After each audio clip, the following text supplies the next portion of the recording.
Good morning. Today is Friday, February 16th, Erev Shabbat, Parshat Terumah. I come to you from Yerushalayim, where I am visiting this weekend, these past few days, for a shul family simcha, as well as volunteering, which I'll talk about in a few moments. First, I want to just reference to you the Haftarah. Tomorrow's Haftarah, Adonai Natan Chochma Lishlomo. God gave wisdom to Solomon, Kasher Diberlo, as God had said to him he would. Vayihi Shalom Bein Hiram uvein Shlomo, and there was peace between King Hiram and King Solomon, Hiram and Shlomo. Vayichatu Brit Shnehem, and they made a covenant between them. Hiram will be a very significant source of assistance in every way in helping Shlomo construct the Beit HaMikdash. He is the king of Tyre, and there's a nice peaceful relationship between southern Lebanon and the kingdom in Israel. Halavai, if only that can be recreated now instead of the great high tension that we're living in at this very moment. I'll come back to the Haftarah in a few moments. So this is the Haftarah because it describes how Solomon eventually builds the Beit HaMikdash. He builds the temple, and it's the Haftarah for Parshat Terumah, which deals with the things that were necessary to construct the Mishkan, the tabernacle, in the desert that would also be God's pleasant place of presence for many hundreds of years, even once they enter Israel, till Solomon, 400 years later, builds the Beit HaMikdash. We'll come back to this in a moment. So yesterday I had the privilege of spending time at Ichalov Medical Center in Tel Aviv. I'd never been there before. I had called, I was given the number for the rabbi of the medical center and asked if I could come. This I'd actually done a few weeks ago from the States. Asked if I could come and do Bikur Cholim, engage in some chaplaincy, pastoral care visits with people who have been injured over in the battling and the fighting for the past few months. And so there I was. I was brought by the rabbi to the Shikum, the rehab center, and I spent a good part of the day of my visit there sitting and talking with the soldiers who had been injured, some very seriously injured. Understandably, if they're there for 2 months, there's a pretty heavy impact on them, each of them with their own world of injury. There was an Ethiopian man, I'm guessing in his mid-40s, maybe 50 years old, I'm not sure, who was there also. I didn't have a chance to talk to him, and I was on my way out, already on the way out. I'd seen him on the deck earlier, on the porch. There I was on my way out of the medical center, and he was there, down outside in his wheelchair. And there was quite noticeable that he was missing the lower portion of his right leg. So I said to him, I said with all these people, I said, tell me your story, Masipur Shalcha. And he shared with me that on October 7th, he was coming out of Beit Knesset in Ashkelon, where he was visiting with his sister.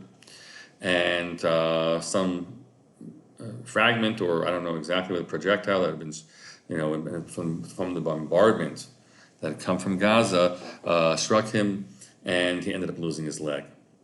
And there he was now, again, 4 months later, waiting for enough healing to happen so they can now then go ahead and fit him for a prosthetic that he'll have to learn how to use. So we're just talking a little bit about himself. He was emotional at certain points, and he described that his life had been difficult. All the Ethiopian Jews who had made their way from Ethiopia have stories to tell. And he shared that when he was 7, I think it was 7, 9, he was standing at his father's side when the soldiers came and shot his father dead. And 2 years later, when I was 11 years old, he said he and his mother made Aliyah. I don't know if his sister came with him then. And then all the challenges that came with. So he said eventually, he joined the army. He spent, I think, 10 years in the army. It was, a longer service that he committed to. And that's what he'd done for all those years and made his life. Described that he eventually got married. He had some children. And he was employed in the past number of years. I said to him, what's your employment? He said, so he worked for the Israel Waterworks. And if you're familiar at all, all the major efforts of well, let's say from the 1950s to create the entire system of water channels to take water to irrigate the South was to take the fresh water from the Kinneret. And so that had been, that's a very precious commodity, of course, right? And so in more recent years, they have now these major desalination plants on the Mediterranean, and so he was helping lay these enormous pipes. He took out his picture, showed me the tractor that he drove, or I don't know, whatever the machine was that he drove. How it was lifting and laying these enormous water channels that were bringing desalinated water to the South. He was very proud of his work, and so he now has to deal with the fact that he doesn't have a leg. He'll have a prosthetic. Whether he'll be able to return to that, unclear. He also showed me on his phone. He pulled it out and he showed me that he has a degree of some kind or certificate in management, and so maybe that'll be the course that he takes. But there's a lot, and he knows it. But he also knows that he somehow has found strength over the course of his life to overcome a great deal, and that source of strength, and we sort of talked about what that means, to find that source of strength and to bring it forth again is what will enable him to have future to build. It will enable anybody that's there. If you don't have it, then you're in deep trouble. If you don't have inner strength, things can overwhelm you. But if you can cultivate it or draw it out, then there's a chance to build again. And as we were leaving, thank me for spending some time with him. And as we're leaving, he says to me, "This is the Shabbat of Shlomo, Shabbat of Shlomo." I said, "You're right.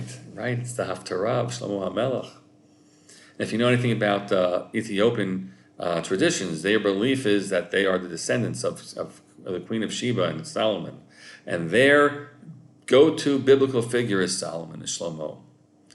And it brought a light to him to be able to think about, it's the Shabbat of Shlomo. And that's exactly what I was